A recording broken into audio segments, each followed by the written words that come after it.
pour illustrer peut-être avec un exemple cette crise du logement chez les jeunes, je crois que tu allais rencontrer un étudiant qui s'appelle Lucas.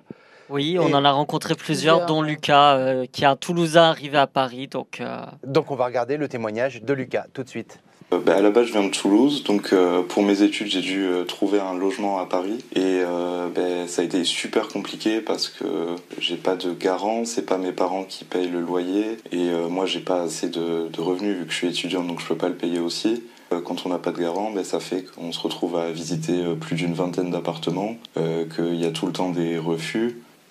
Et avec cette proposition de loi, est-ce que tu penses que ça t'aiderait ou ça aurait été plus simple pour toi de trouver un logement? Je pense que c'est bien qu'il y ait des députés qui s'intéressent à ça parce que trouver un logement c'est quand même hyper important et je pense que c'est bien d'avoir une réponse politique à ça qui prendrait en compte ceux qui gagnent pas forcément des milliers d'euros par mois et ça pourrait permettre aux gens de trouver plus facilement voire même de trouver un logement pour ceux qui en ont pas. Je pense que ça pourrait vraiment changer la vie de beaucoup de gens et beaucoup de jeunes aussi. Donc je pense que c'est nécessaire que ça puisse passer. Alors le témoignage de Lucas, on pourrait en faire, on peut en réaliser plusieurs au quotidien.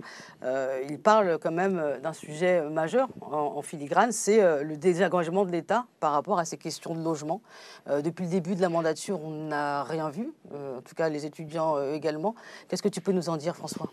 Alors, il y a plusieurs points. Déjà, ce que j'aimerais dire, peut-être que je n'ai pas précisé, c'est que c'est vraiment une PPL adressée à tous les jeunes. Parce que souvent, on parle des étudiants à raison, mais il y a aussi les jeunes travailleurs ou les jeunes qui sont entre deux, qui recherchent un emploi ou qui s'interrogent tout simplement sur ce qu'ils vont faire. Sur cette question-là, nous, justement, on veut que dans le parc de logement public, avec l'augmentation à 35%, il y ait 5% dédiés à la création de logements spécifiquement pour les étudiants et les jeunes travailleurs. Je vais donner un chiffre, par exemple. Dans les années 60, il y avait 30% des étudiants qui étaient logés par le Crous. Aujourd'hui, c'est 6%. Donc on voit qu'il y a eu un désengagement petit à petit de la puissance publique sur le sujet. Et comme le gouvernement, de son côté, a restreint les financements, notamment au secteur HLM, c'est-à-dire au logement social, ça fait que les bailleurs sont de plus en plus en difficulté pour en construire de nouveaux ou en rénover ou en réhabiliter.